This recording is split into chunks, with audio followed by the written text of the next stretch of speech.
Hello everyone, myself Dr. Manjula SV, Assistant Professor of Sociology, Government First Grade College, Varthur, Bangalore North University. Today, I'm going to discuss the paper titled Current Social Problems of India for final year BA students who are studying in 6th semester. And the chapter is third chapter, Violence Against Women. The topic for today's session is Problems of Commercial Sex Workers.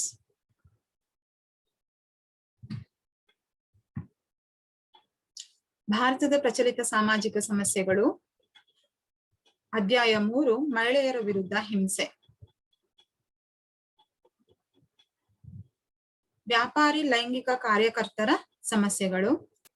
ಈ ಸೆಷನ್ನ ಉದ್ದೇಶಗಳು ಲೈಂಗಿಕ ಕಾರ್ಯಕರ್ತೆ ಮತ್ತು ವೇಶ್ಯೆಯರ ಅರ್ಥ ಮತ್ತು ವ್ಯಾಖ್ಯಾನಗಳನ್ನು ತಿಳಿದುಕೊಳ್ಳುವುದು, ಲೈಂಗಿಕ ಕಾರ್ಯಕರ್ತೆ ಮತ್ತು ವೇಶ್ಯೆಯರ ನಡುವಿನ ವ್ಯತ್ಯಾಸಗಳನ್ನು ತಿಳಿದುಕೊಳ್ಳುವುದು, ವೇಶ್ಯೆಯರ ವಿವಿಧ ವಿಧಗಳನ್ನ ತಿಳಿದುಕೊಳ್ಳುವುದು, ಇವರ ಪ್ರಕಾರಗಳನ್ನ ತಿಳಿದುಕೊಳ್ಳುವುದು. The main objectives of this session is to know the meaning and definition of a sex worker and a prostitute, to know the difference between a sex worker and a prostitute, to know the types of prostitutes.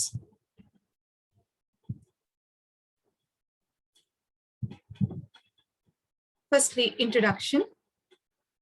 ಹಿಂದೆ ಬಹುತೇಕ ಎಲ್ಲಾ ಸಮಾಜಗಳು ಬಹುಪತ್ನಿತ್ವ ವಿವಾಹ ಪದ್ಧತಿ ಒಪ್ಪಿಕೊಂಡ ಹಾಗೆ ಬಹುಪತಿತ್ವ ವಿವಾಹ ಪದ್ಧತಿಯನ್ನು ಒಪ್ಪಿಕೊಂಡಿಲ್ಲ.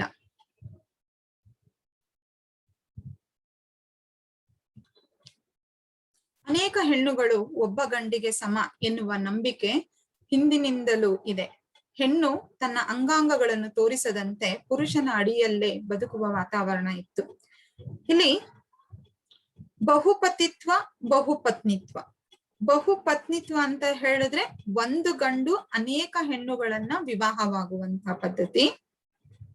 ಬಹುಪತಿತ್ವ ಅಂತ ಹೇಳಿದ್ರೆ ಒಂದು ಹೆಣ್ಣು ಹಲವಾರು ಪುರುಷರನ್ನ ಗಂಡನನ್ನಾಗಿ ಪಡೆಯುವಂತಹ ವಿವಾಹ ಪದ್ಧತಿಯಾಗಿತ್ತು. ಇಲ್ಲಿ ಬಹುಪತ್ನಿತ್ವಕ್ಕೆ ಅವಕಾಶವಿತ್ತು ನಮ್ಮ ಸಮಾಜದಲ್ಲಿ, ಆದ್ರೆ ಬಹುಪತಿತ್ವಕ್ಕೆ ಅಷ್ಟೊಂದು ಅವಕಾಶಗಳನ್ನುವಂಥದ್ದು ಕಂಡು ಬಂದಿರಲಿಲ್ಲ. ಆದ್ರೆ ಹಿಂದೆ ಹೆಣ್ಣು ತನ್ನ ಅಂಗಾಂಗಗಳನ್ನ ತೋರಿಸದಂತೆ ಪುರುಷನ ಅಡಿಯಲ್ಲೇ ಬದುಕುವ ವಾತಾವರಣ ಇತ್ತು. ಹಿಂದಿನ ಕಾಲಕ್ಕೂ ಇವತ್ತಿನ ಪ್ರಸ್ತುತ ಆಧುನಿಕ ಸಮಾಜಕ್ಕೂ ಅಜಗಜಾಂತರವಾದಂತಹ ವ್ಯತ್ಯಾಸಗಳು ಕಂಡು ಬರ್ತಾ ಇದೆ. ಹೆಣ್ಣು 4 ಗೋಡೆಗಳ ಮಧ್ಯೆನೇ ಇರ್ಬೇಕಾಗಿತ್ತು. ತಮ್ಮ ಮನೆಯ ಹಿರಿಯರು ಅಥವಾ ತನ್ನ ಗಂಡ ಹೇಳಿದ ಹಾಗೆನೆ ಕೇಳ್ಕೊಂಡಿರ್ಬೇಕಾಗಿತ್ತು. ಯಾವುದೇ ರೀತಿಯಾಗಿರುವಂತಹ ಹೊರಗಿನ ಆಕರ್ಷಣೆಗೆ ಅವಳು ಒಳಗಾಗುವ ಹಾಗೆ ಇರ್ಲಿಲ್ಲ. ಆಕೆ ನಿರ್ಬಂಧಿಯಾಗಿದ್ಲು. ಆದ್ರೆ ಇವತ್ತಿನ ಸಮಾಜದಲ್ಲಿ ನಾವು ಬಹುತೇಕ ವ್ಯತ್ಯಾಸಗಳನ್ನ ಈ ಪದ್ಧತಿಗಳಲ್ಲಿ ನಾವು ಕಂಡ್ಕೊಂಡು ಬಂದಿದ್ದೀವಿ. In the past, almost all societies have not accepted polyandry marriage as they have accepted polygamous marriage. It has been believed in the past that many females are equal to men. There was an atmosphere where a woman did not show her body but still lived under a man. This shows that in the past, they have not accepted polyandry. Polyandry refers to a woman marrying more husbands. Polygamy means a man marrying or having more than one wife is called as polygyny or polygamy marriage. This was in the society, but now the atmosphere have changed. Now things have improved. There has been a sexual revolution. Apart from bringing freedom and danger to women in the expression of their sexuality, this revolution has made sex very commercial. Today, sex is a selling thing. It has been further commercialized by the advertising media. The media has defined the women as it pleases. ಈಗ ಈ ಪರಿಸ್ಥಿತಿ ಸುಧಾರಿಸಿದೆ. ಲೈಂಗಿಕ ಕ್ರಾಂತಿ ನಡೆದಿದೆ. ಮಹಿಳೆಯರಿಗೆ ತಮ್ಮ ಲೈಂಗಿಕತೆಯ ಅಭಿವ್ಯಕ್ತಿಯಲ್ಲಿ ಸ್ವಾತಂತ್ರ್ಯವನ್ನು ಮತ್ತು ಅಪಾಯವನ್ನು ತಂದಿರುವುದಲ್ಲದೆ ಈ ಕ್ರಾಂತಿಯು ಲೈಂಗಿಕತೆಯನ್ನು ಬಹಳಷ್ಟು ವಾಣಿಜ್ಯೀಕರಣಗೊಳಿಸಿಬಿಟ್ಟಿದೆ. ಇಂದು ಲೈಂಗಿಕತೆಯು ಮಾರಾಟದ ವಸ್ತುವಾಗಿದೆ. ಜಾಹೀರಾತು ಮಾಧ್ಯಮದಿಂದ ಇದು ಮತ್ತಷ್ಟು ವ್ಯಾಪಾರೀಕರಣಗೊಂಡಿದೆ. ಮಾಧ್ಯಮಗಳು ಮಹಿಳೆಯನ್ನು ತನಗಿಷ್ಟ ಬಂದಂತೆ ವ್ಯಾಖ್ಯಾನಿಸಿವೆ. ಇಲ್ಲಿ ನಮ್ಗೆ ತಿಳಿಯಪಡೋದೇನಂತ ಹೇಳಿದ್ರೆ ಮಹಿಳೆಯರಿಗೆ ಲೈಂಗಿಕ ಸ್ವಾತಂತ್ರ್ಯ ಅನ್ನುವಂಥದ್ದು ಸಿಕ್ಕಿದೆ. ಆ ಸ್ವಾತಂತ್ರ್ಯ ಸಿಕ್ಕಿರೋದ್ರ ಜೊತೆಗೆ ಅವರುಗಳಿಗೆ ಅಪಾಯಗಳನ್ನು ಕೂಡ ಅದು ತಂದೊಡ್ಡಿದೆ.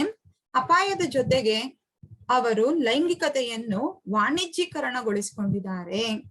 ವಾಣಿಜ್ಯೀಕರಣ ಅಂತ ಹೇಳಿದ್ರೆ they have make it as a commercial business. ಇಂದು ಲೈಂಗಿಕತೆಯು ಮಾರಾಟ ವಸ್ತುವಾಗಿ ಕಂಡು ಬಂದಿದೆ. ಜಾಹೀರಾತು ಮಾಧ್ಯಮದಿಂದ ಇದು ಮತ್ತಷ್ಟು ವ್ಯಾಪಾರೀಕರಣಗೊಂಡಿದೆ. ಜಾಹೀರಾತುಗಳಿಗಿಂತಲೂ ಕೂಡ ಇದು ಹೆಚ್ಚು ವ್ಯಾಪಾರೀಕರಣಗೊಂಡಿದೆ ಅಂತ ನಾವಿಲ್ಲಿ ತಿಳ್ಕೊಬಹುದಾಗಿದೆ.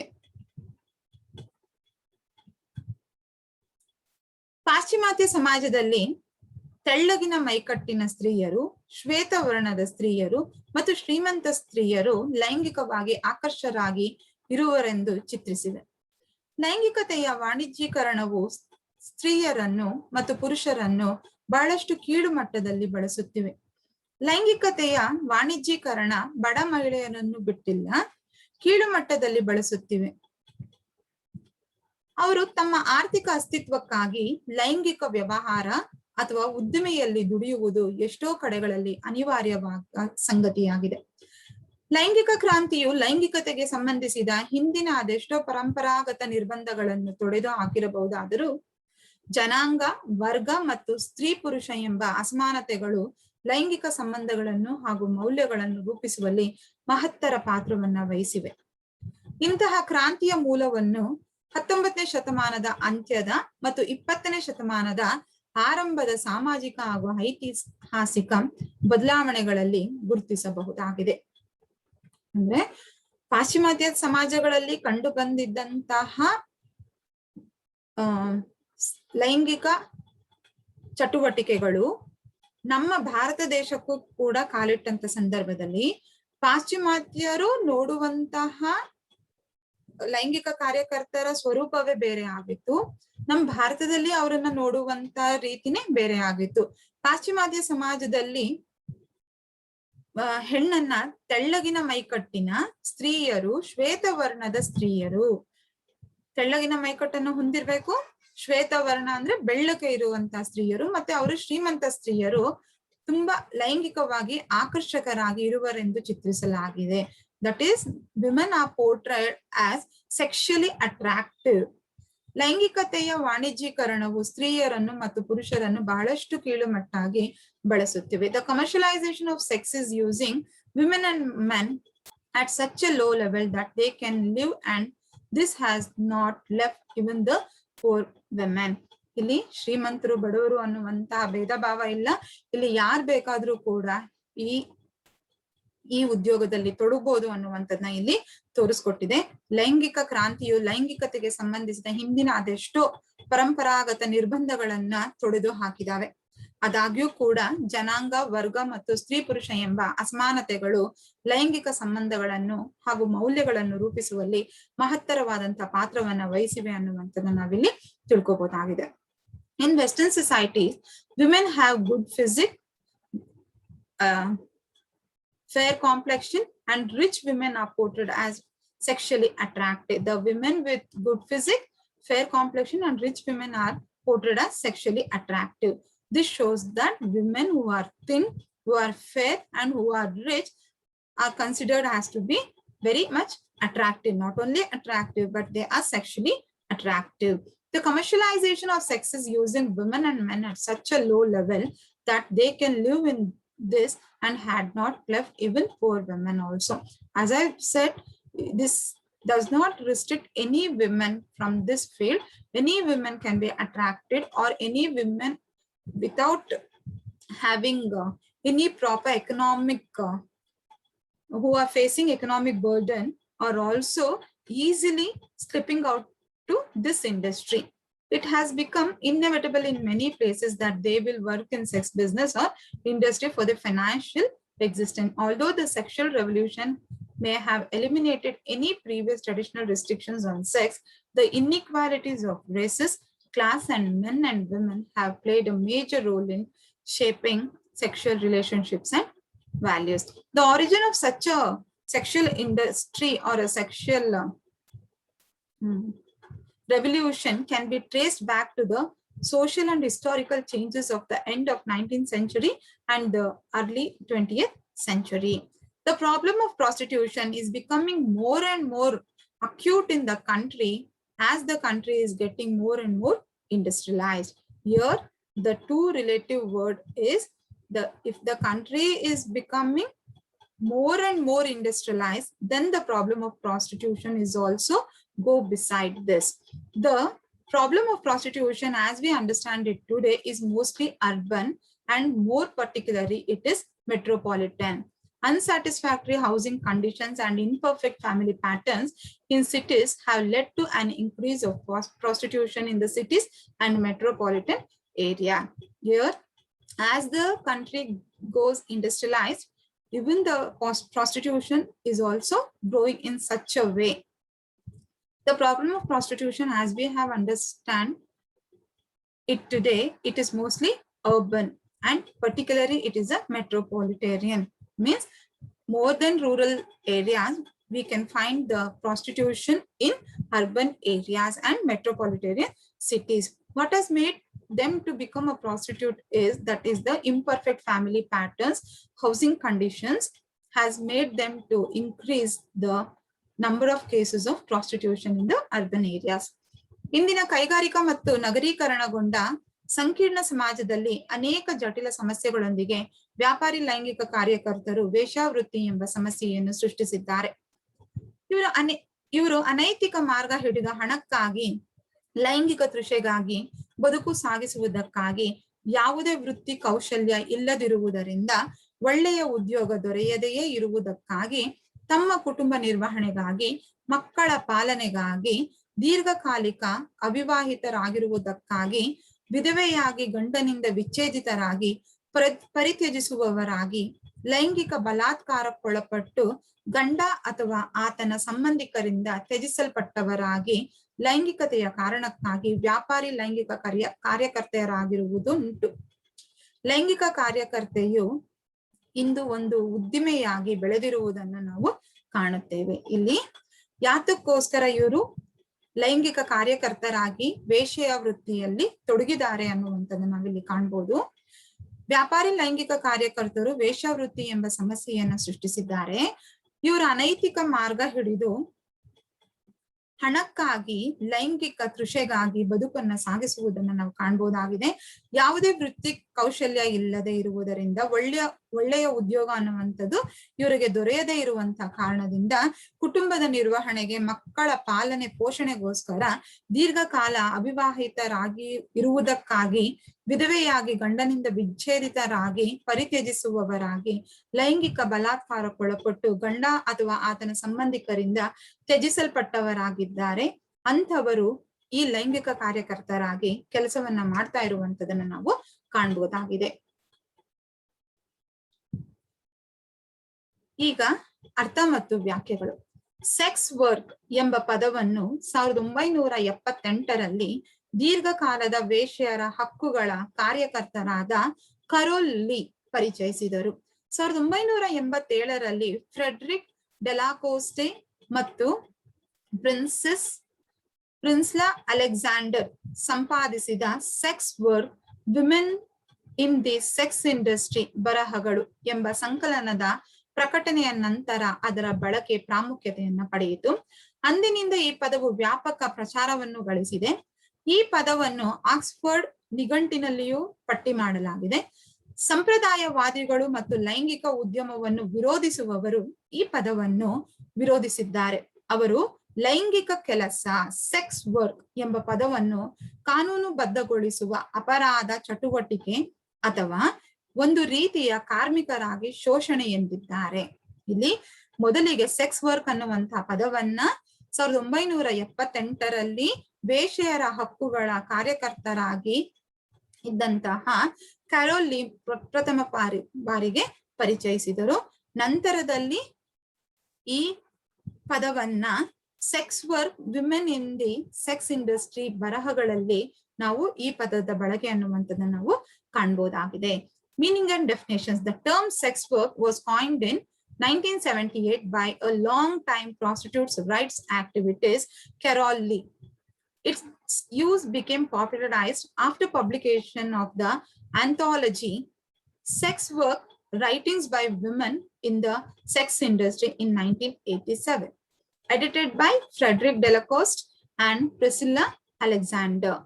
Since then, the term has gained wider importance. The term is also listed in Oxford Dictionary. Conservative and those who are opposed to sex industry have opposed this term. They see the term sex work as legitimizing criminal activity or exploitation as a type of labor. ಲೈಂಗಿಕ ಕಾರ್ಯಕರ್ತೆ ಮತ್ತು ವೇಶ್ಯೆಯರ ನಡುವಿನ ವ್ಯತ್ಯಾಸಗಳು. ವೇಶ್ಯೆ ಮತ್ತು ಲೈಂಗಿಕ ಕಾರ್ಯಕರ್ತೆ ಎಂಬ ಪರಿಕಲ್ಪನೆಗಳನ್ನು ಸಮಾನಾರ್ಥಕವಾಗಿ ಬಳಸಲಾಗುತ್ತಿದ್ದರೂ ಎರಡು ವಿಷಯಗಳ ನಡುವಿನ ವ್ಯತ್ಯಾಸಗಳು ಪ್ರಮುಖವಾಗಿವೆ. ಮೊದಲನೇದಾಗಿ ಲೈಂಗಿಕ ಕಾರ್ಯಕರ್ತೆ. ಲೈಂಗಿಕ ಕಾರ್ಯಕರ್ತೆ ಲೈಂಗಿಕ ಉದ್ಯಮದಲ್ಲಿ ಉದ್ಯೋಗದಲ್ಲಿರುವ ವ್ಯಕ್ತಿ. ಲೈಂಗಿಕ ಕಾರ್ಯಕರ್ತೆಯು ಹೆಚ್ಚು ವಿಶಾಲವಾದ ಪರಿಕಲ್ಪನೆಯಾಗಿದ್ದು ಇದು ಉದ್ಯಮದಲ್ಲಿ ಕೆಲಸ ಮಾಡುವ ಎಲ್ಲರನ್ನೂ ಒಳಗೊಂಡಿದೆ ಮತ್ತು ಲೈಂಗಿಕ ಅನುಗ್ರಹವನ್ನು ಮಾರಾಟಗಾರ ಮತ್ತು ಖರೀದಿಸುವವರಿಗೆ ಸೀಮಿತವಾಗಿಲ್ಲ. ಲೈಂಗಿಕ ಕಾರ್ಯಕರ್ತರು ಎಲ್ಲರೂ ಸಮನಾಗಿ ಹೊಂದಿರುವುದೇನೆಂದರೆ ಅವರು ತಮ್ಮ ಆದಾಯವನ್ನು ವಯಸ್ಕ ಆಧಾರಿತ ಕೆಲಸದಿಂದ ಪಡೆಯುತ್ತಾರೆ. ಅದರಲ್ಲಿ ಕೆಲವರು ಕಾನೂನುಬದ್ಧ ಮತ್ತು ಕೆಲವು ಅಲ್ಲ. ಎಲ್ಲಾ ವೇಶ್ಯೆಯರು ಲೈಂಗಿಕ ಕಾರ್ಯಕರ್ತರಾಗಿದ್ದರೂ ಎಲ್ಲಾ ಲೈಂಗಿಕ ಕಾರ್ಯಕರ್ತರು ವೇಶ್ಯೆಯರಲ್ಲ. Though the concept prostitute and sex worker are synonymously used, the difference between the two matters are as follows. Sex worker is a person who is employed in the sex industry. Sex worker is much broader concept which includes all those employed in the industry and is not necessarily confined to seller and buyer of the sexual favor. What sex workers all have in common is that they derive their income from adult-oriented work. Some of it is legal and some are not. While all prostitutes are sex workers and not all sex workers are prostitutes. This shows that sex worker is a person who is employed in the industry. Which is that industry? It is a sex industry where they are going to sell and buy the sexual sex. It has become a thing where it is buying and selling of the sexual activity and they are going to earn the income by the adult-oriented work. ಲೈಂಗಿಕ ಉದ್ಯಮ ಎಂದರೇನು? ಲೈಂಗಿಕ ಉದ್ಯಮವು ಈ ಕೆಳಗಿನ ವರ್ಗಗಳನ್ನು ಒಳಗೊಂಡಿದೆ. ವೇಶ್ಯೆಯರು, ಬೀದಿ ಕಾರ್ಮಿಕರು, ಫೋನ್ ಸೆಕ್ಸ್ ಆಪರೇಟರ್ಗಳು, ಪೂರ್ಣ ದೇಹದ ಮಸಾಜ್ ಮಾಡುವವರು, ಪಿಂಪ್ಗಳು ಅಂತ ಹೇಳಿದ್ರೆ ತಲೆ ಇಡುಕರು ಅಥವಾ ಮಧ್ಯವರ್ತಿಗಳು, ವೇಶ್ಯಾವಾಟಿಕೆ ಕಾರ್ಮಿಕರು, ಬಾರ್ ಹುಡುಗಿಯರು, ಬೆಂಗಾವಲು ಸೇವಾ ಮಾಲೀಕರು, ಬೆಂಗಾವಲುಗಾರರು, ವೆಬ್ ಕ್ಯಾಮ್ ಮಾಡೆಲ್ಗಳು, ಕಾಲ್ ಗರ್ಲ್ಸ್, ಕಾಲ್ ಬಾಯ್ಸ್, ವಯಸ್ಕರ ವೆಬ್ ಸೂಟ್ ಮಾಲೀಕರು ಇತ್ಯಾದಿ. Sex industry has become an industry that includes the following categories of workers. It includes prostitutes, street workers, phone sex operators, full body masseurs, pimp, brothel workers, bar girls, escort service owners, escorts, webcam models, call girls, call boys, adult websuit owners, etc. ಇದು ಲೈಂಗಿಕ ಉದ್ಯಮವು ಕೇವಲ ಒಬ್ಬ ಗಂಡು ಅಥವಾ ಒಬ್ಬ ಹೆಣ್ಣನ್ನ ಒಳಗೊಂಡಿಲ್ಲ. ಇದು ಅನೇಕ ರೀತಿಯಲ್ಲಿ ದುಡಿಯುವವರನ್ನ ಒಳಗೊಂಡಿದೆ, ಕೆಲಸಗಾರರನ್ನ ಒಳಗೊಂಡಿದೆ. ವೇಶ್ಯಾವಾಟಿಕೆ. ವೇಶ್ಯಾವಾಟಿಕೆ ಎಂದರೆ ಮಹಿಳೆ ತನ್ನ ಗಂಡನಲ್ಲದ ಪುರುಷನೊಂದಿಗೆ ಹಣಕ್ಕಾಗಿ ಅಥವಾ ವಸ್ತುವಿಗಾಗಿ ಲೈಂಗಿಕ ಸೇವೆಯನ್ನ ನೀಡುವವಳಾಗಿದ್ದಾಳೆ. Who is a prostitution? Prostitution is the sexual union by a woman with a man who is not her husband for some consideration in cash or coin. Prostitution is the sexual union of women with a man who is not her husband for some consideration in cash or coin. ವೇಷವಾಟಿಕೆ ಅಂತ ಹೇಳಿದ್ರೆ ಮಹಿಳೆ ತನ್ನ ಗಂಡನಲ್ಲದ ಪುರುಷನೊಂದಿಗೆ ಅಥವಾ ವ್ಯಕ್ತಿಯೊಂದಿಗೆ ಹಣಕ್ಕಾಗಿ ಅಥವಾ ವಸ್ತುವಿಗಾಗಿ ಲೈಂಗಿಕ ಸೇವೆಯನ್ನ ನೀಡುವವಳಾಗಿದ್ದಾಳೆ ಎಂದು ತಿಳಿಯಬಹುದು. ಮಹಿಳೆಯರು ಮತ್ತು ಬಾಲಕಿಯರ ಅನೈತಿಕ ವ್ಯವಹಾರ ನಿಗ್ರಹ ಕಾಯ್ದೆ 1956 ವೇಷವಾಟಿಕೆಯನ್ನು ಹಣ ಅಥವಾ ವಸ್ತುವಿಗಾಗಿ ಸ್ವೇಚ್ಛಾಚಾರದ ಲೈಂಗಿಕ ಸಂಭೋಗಕ್ಕಾಗಿ ತನ್ನ ದೇಹವನ್ನು ನೀಡುವ ಹೆಣ್ಣಿನ ಕೃತ್ಯ ಎಂದು ವ್ಯಾಖ್ಯಾನಿಸುತ್ತದೆ. The Suppression of Immoral Traffic in Women and Girls Act of 1956 defines prostitution as an act of a female who offers a body for promiscuous sexual intercourse for hire, whether in kind or in money. ಇಲ್ಲಿ ಈ ಕಾಯ್ದೆ 1956ರಲ್ಲಿ ವೇಷವಾಟಿಕೆಯನ್ನ ಹೀಗೆ ವ್ಯಾಖ್ಯಾನಿಸುತ್ತೆ: ಹಣ ಅಥವಾ ವಸ್ತುವಿಗಾಗಿ ಸ್ವೇಚ್ಛಾಚಾರದ ಅಂದ್ರೆ ಸ್ವತಂತ್ರವಾದ ಲೈಂಗಿಕ ಕ್ರಿಯೆಯಲ್ಲಿ ತನ್ನ ದೇಹವನ್ನು ಇತರರಿಗೆ ನೀಡುವ ಹೆಣ್ಣಿನ ಕೃತ್ಯ ಎಂದು ಇಲ್ಲಿ ವ್ಯಾಖ್ಯಾನಿಸಲಾಗಿದೆ. ಇಲ್ಲಿ prostitution is considered to be where a woman sells her body to a man who is not her husband for the kind or a cash. ಇಲ್ಲಿ ವೇಶ್ಯಾವಾಟಿಕೆಯಲ್ಲಿ ಹೆಣ್ಣು ತುಂಬಾನೇ ಮುಖ್ಯ ಆಗುತ್ತೆ. ಹೆಣ್ಣು ತನ್ನ ಪತಿ ಅಲ್ಲದವನಿಗೆ ತನ್ನ ಲೈಂಗಿಕ ಸೇವೆಯನ್ನ ನೀಡುವವಳು ಹಾಗೂ ಸ್ವೇಚ್ಛಾಚಾರದ ಲೈಂಗಿಕ ಸಂಭೋಗಕ್ಕಾಗಿ ಯಾತಕ್ಕೋಸ್ಕರ ಇವಳು ಇದನ್ನೆಲ್ಲ ಮಾಡ್ತಾಳೆ ಅಂತ ಹೇಳಿದ್ರೆ ಹಣ ಮತ್ತು ವಸ್ತುವಿಗಾಗಿ ಈ ಕೃತ್ಯವನ್ನ ಮಾಡುವವಳನ್ನ ನಾವಿಲ್ಲಿ ವೇಶ್ಯಾವಾಟಿಕೆಯಲ್ಲಿ ಸೇರಿಸಬಹುದಾಗಿದೆ. ಇಲಿಯಟ್ ಮತ್ತು ಮೆರಿಲ್ ರವರ ಪ್ರಕಾರ ವೇಶ್ಯಾವಾಟಿಕೆಯು ಉದ್ರೇಕದ ಅಕ್ರಮ ಮತ್ತು ಸ್ವೇಚ್ಛ ಪ್ರವೃತ್ತಿಯ ಸಂಭೋಗವಾಗಿದೆ. According to Eliot and Merrill, prostitution is an illicit sex union on a promiscuous and mercenary basis with emotional differences. ಅಂದ್ರೆ ವೇಶ್ಯಾವಾಟಿಕೆಯು ಉದ್ರೇಕವಾದ ಅಕ್ರಮವಾದ, ಇದು ಸಕ್ರಮ ಅಲ್ಲ, ಇದು ಅಕ್ರಮವಾದ ಮತ್ತು ಸ್ವೇಚ್ಛ ಪ್ರವೃತ್ತಿಯ, ಸ್ವೇಚ್ಛ ಅಂತ ಹೇಳಿದ್ರೆ ತಮ್ಗೆ ಇಷ್ಟ ಬಂದ ಹಾಗೆ ಇಲ್ಲಿ ಸ್ವತಂತ್ರ ಅನ್ನುವಂಥದ್ದಿರುತ್ತೆ, ಸ್ವೇಚ್ಛ ಪ್ರವೃತ್ತಿಯ ಸಂಭೋಗವಾಗಿದೆ ಅಥವಾ ಲೈಂಗಿಕ ಕ್ರಿಯೆಯಾಗಿದೆ ಎಂದು ತಿಳಿಯಬಹುದು. ಇಲ್ಲಿ ವೇಶ್ಯೆಯರ ವಿಧಗಳು ಅಥವಾ types of prostitutes. G R. Madan ಮತ್ತು ಸಿ.ಬಿ. ಮೆಮೋರಿಯರ್ ಅವರು 2 ಸಾಮಾನ್ಯ ರೀತಿಯ ವೇಶ್ಯೆಯರ ಬಗ್ಗೆ ಉಲ್ಲೇಖಿಸಿದ್ದಾರೆ. ಅವರೆಂದರೆ ಮೊದಲನೇದಾಗಿ ವೃತ್ತಿಪರ ವೇಶ್ಯೆಯರು, ಎರಡನೇದು ಅಸಂಪ್ರದಾಯಿಕ ವೇಶ್ಯೆಯರು. G.R. Madan and C.B. Memoria have mentioned about the 2 general types of prostitutes. They are the professionals and the second one is the unconventional. ಮೊದಲನೇದು ವೃತ್ತಿಪರ ವೇಶ್ಯೆಯರು. ಯಾರು ಈ ವೃತ್ತಿಪರ ವೇಶ್ಯೆಯರು? ಇದು ನೋಂದಾಯಿತ ಮತ್ತು ನೋಂದಣಿಯಾಗದ ವೇಶ್ಯೆಯರನ್ನು ಒಳಗೊಂಡಿದೆ. ಪ್ರಾಯೋಗಿಕವಾಗಿ ಇವುಗಳಲ್ಲಿ 2 ರೀತಿಯ ವೇಶ್ಯೆಯರು ಕಂಡುಬರುತ್ತಾರೆ. ಅಂದ್ರೆ ವೃತ್ತಿಪರ ವೇಶ್ಯೆಯರು ಅಂದ್ರೆ ಯಾರು? They have to be, this includes both registered and unregistered prostitutes. The professional prostitutes includes both registered and unregistered prostitutes. In practice, these include 2 kinds of prostitutes. ವೃತ್ತಿಪರ ವೇಶ್ಯೆಯರಲ್ಲಿ ನಾವು ಮತ್ತೆ 2 ಪ್ರಕಾರಗಳನ್ನ ನಾವು ನೋಡ್ಬೋದು. ಮೊದಲನೇದು ಸ್ವತಂತ್ರವಾಗಿ ಕಾರ್ಯನಿರ್ವಹಿಸುವ ವೇಶ್ಯೆಯರು, ಎರಡನೇದು ಏಜೆಂಟರ ಮೂಲಕ ಕಾರ್ಯನಿರ್ವಹಿಸುವ ವೇಶ್ಯೆಯರು. The 2 types of professional prostitutes are prostitutes who operate independently, prostitutes who operate through the agents are the 2 types of professional prostitutes. ಮೊದಲನೇದಾಗಿ ಸ್ವತಂತ್ರವಾಗಿ ಕಾರ್ಯನಿರ್ವಹಿಸುವ ವೇಶ್ಯೆಯರು. ಪಿಂಪ್ಗಳು ಅಥವಾ ತಲೆಹಿಡುಕರು, ವೇಶ್ಯಾವಾಟಿಕೆ ನಡೆಸುವವರು ಮುಂತಾದವರ ಬೆಂಬಲವಿಲ್ಲದೆ ಮಹಿಳೆಯು ಒಬ್ಬಂಟಿಯಾಗಿ ವೇಶ್ಯಾವಾಟಿಕೆಯ ಚಟುವಟಿಕೆಯನ್ನು ನಡೆಸುತ್ತಾಳೆ. ಈ ವೇಶ್ಯೆಯರು ಸಾಮಾನ್ಯವಾಗಿ ಕಡಿಮೆ ಆದಾಯವನ್ನ ಪಡೆಯುತ್ತಾರೆ ಮತ್ತು ಅವರ ವ್ಯವಹಾರ ಸಹ ಸಮೃದ್ಧವಾಗಿಲ್ಲ ಎಂದು ಹೇಳಲಾಗುತ್ತದೆ. ಅವರ ಸಂಖ್ಯೆ ಸೀಮಿತವಾಗಿದೆ ಮತ್ತು ಅವರು ತಮ್ಮ ವ್ಯಾಪಾರವನ್ನು ರಹಸ್ಯ ರೀತಿಯಲ್ಲಿ ಮುಂದುವರಿಸುತ್ತಾರೆ. ಇದರಿಂದ ಗೌರವಾನ್ವಿತ ಪುರುಷರು ಯಾವುದೇ ಅಡೆತಡೆಗಳಿಲ್ಲದೆ ಅವರನ್ನು ಭೇಟಿ ಮಾಡಬಹುದು. ಯಾಕಂತ ಹೇಳಿದ್ರೆ ಇದು ಕದ್ದು ಮುಚ್ಚಿ ನಡೆಯುವಂತ ಕ್ರಿಯೆ ಆಗಿರೋದ್ರಿಂದ ಇವರು ಸ್ವತಂತ್ರ ವೇಶ್ಯಾವಾಟಿಕೆ ನಡೆಸೋದ್ರಿಂದ ಇವರು ಯಾರು ಇವರು ವೇಶ್ಯಾವಾಟಿಕೆಯನ್ನ ಎಲ್ಲಿ ನಡೆಸ್ತಾರೆ ಅನ್ನುವಂಥದ್ದು ಗೊತ್ತಾಗದೇ ಇರುವಂತ ಕಾರಣದಿಂದ ಗೌರವಾನ್ವಿತ ಪುರುಷರು ಯಾವುದೇ ಅಡೆತಡೆಗಳಿಲ್ಲದೆ ಇವರನ್ನು ಭೇಟಿ ಮಾಡಿ ಲೈಂಗಿಕ ಕ್ರಿಯೆ ಅಥವಾ ಲೈಂಗಿಕ ಸಂತೃಪ್ತಿಯನ್ನ ಪಡ್ಕೊಂಡು ಹೋಗ್ಬಹುದು. ಎರಡನೇದು ಏಜೆಂಟರ್ಗಳ ಮೂಲಕ ಕಾರ್ಯನಿರ್ವಹಿಸುವ ವೇಶ್ಯೆಯರು. ಈ ವೇಶ್ಯೆಯರು ಪಿಂಪ್ಗಳು ಅಂದ್ರೆ ತಲೆ ಹಿಡುಕರು,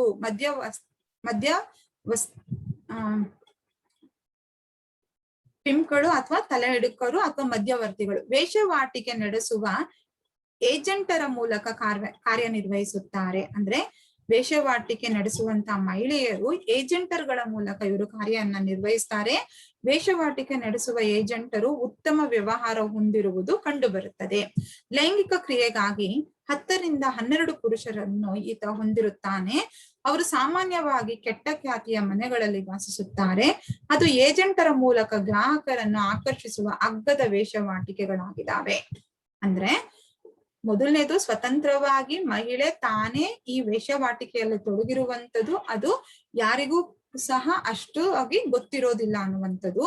ಇಲ್ಲಿ ಏಜೆಂಟರ್ಗಳ ಮೂಲಕವಾಗಿ ಒಂದು ಯಾವುದು ವಾಸ ಮಾಡಕ್ಕೆ ಯೋಗ್ಯ ಇಲ್ಲದೆ ಇರುವಂತಹ ಮನೆಗಳಲ್ಲಿ ಈ ವೇಶ್ಯಾವಾಟಿಕೆ ದಂಧೆಯನ್ನ ನಡೆಸೋದಕ್ಕೆ ಏಜೆಂಟರ್ಗಳನ್ನ ಬಳಸ್ಕೊಳ್ಳುವಂತದನ್ನ ನಾವು ಕಾಣಬಹುದಾಗಿದೆ. Prostitutes who operate independently without the support of the pimps, brothel keepers, etc., they are referred to as singly operating prostitutes.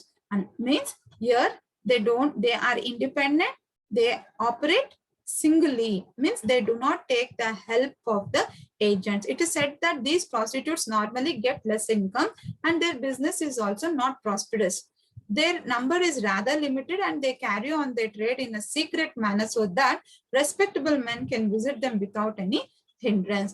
Prostitutes who operate through the agents. These prostitutes operate through the agents such as pimps, brothel keepers are found to having good business, taking as many as 10 to 12 men for sex act. They usually live in a house of ill fame, that is cheap brothels, attracting customers through agents. ಇಲ್ಲಿ ಯಾವುದು ವೇಶ್ಯಾವಾಟಿಕೆಯ ಮನೆ ಅನ್ನುವಂಥದ್ದು ಎಲ್ಲರಿಗೂ ಸಹಜವಾಗಿ ಗೊತ್ತಿರುತ್ತೆ. ಅಂತ ಮನೆಗಳಿಗೆ ಗಿರಾಕಿಯನ್ನ ಕರ್ಕೊಂಡು ಹೋಗಿ ಬಿಡುವಂತಹ ಕೆಲಸವನ್ನ ಈ ಏಜೆಂಟ್ ಮಾಡ್ತಾ ಇರ್ತಾನೆ. ಇದನ್ನ ನಾವು ವೃತ್ತಿಪರ ವೇಶ್ಯರಲ್ಲಿ ಕಂಡು ಬರುವಂತಹ 2 ಪ್ರಕಾರಗಳಾಗಿ ನಾವು ತಿಳ್ಕೋಬಹುದಾಗಿದೆ. ಎರಡನೇದು ಅಸಂಪ್ರದಾಯಿಕ ವೇಶ್ಯೆಯರು. ಮೊದಲನೇದ್ರಲ್ಲಿ ಸಾಂಪ್ರದಾಯಿಕ ವೇಶ್ಯರನ್ನ ನಾವು ಕಾಣ್ವಿ. ಎರಡನೇದು ಅಸಂಪ್ರದಾಯಿಕ ವೇಶ್ಯೆಯರು. ಇದು ಹಣಕಾಸಿನ ಪರಿಗಣನೆಗಾಗಿ ತಮ್ಮ ಲೈಂಗಿಕ ವ್ಯಾಪಾರವನ್ನು ನಡೆಸುವ ವಿವಿಧ ಮಹಿಳೆಯರನ್ನು ಒಳಗೊಂಡಿದೆ. ಅಂತಹ ಕೆಲವು ರೀತಿಯ ಮಹಿಳೆಯರನ್ನು ಈ ಕೆಳಗಿನಂತೆ ಗುರುತಿಸಬಹುದಾಗಿದೆ. ಅಂದ್ರೆ ಅಸಂಪ್ರದಾಯಿಕ ಅಂತ ಹೇಳಿದ್ರೆ ಹಣ ಮಾಡೋದು ಒಂದೇ ಇವರ ಉದ್ದೇಶವಾಗಿರುತ್ತದೆ.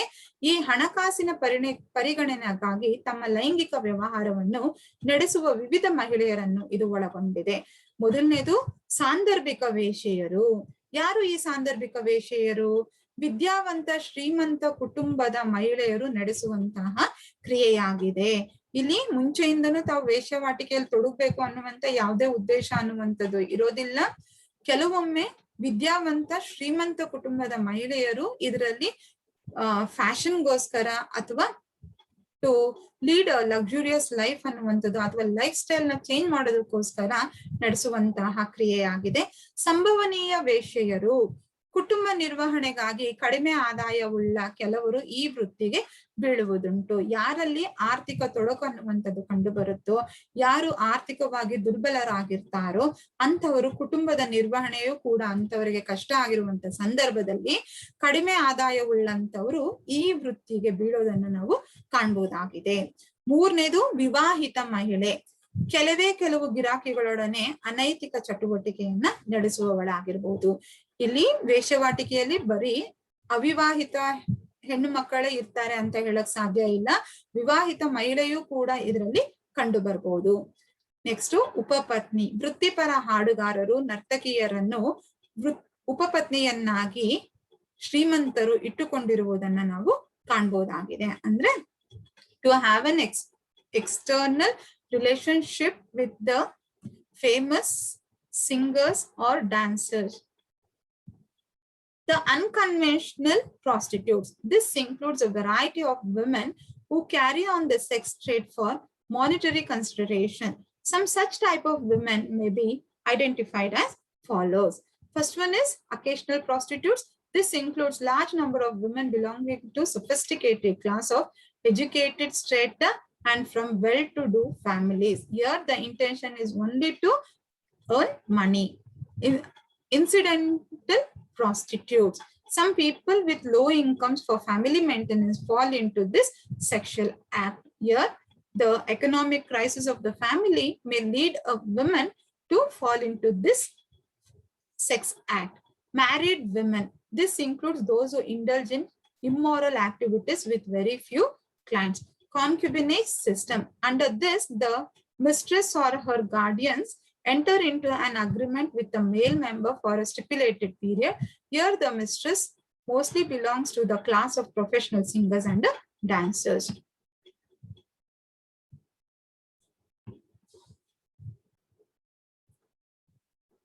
ಇಷ್ಟೊತ್ತು ನಾವು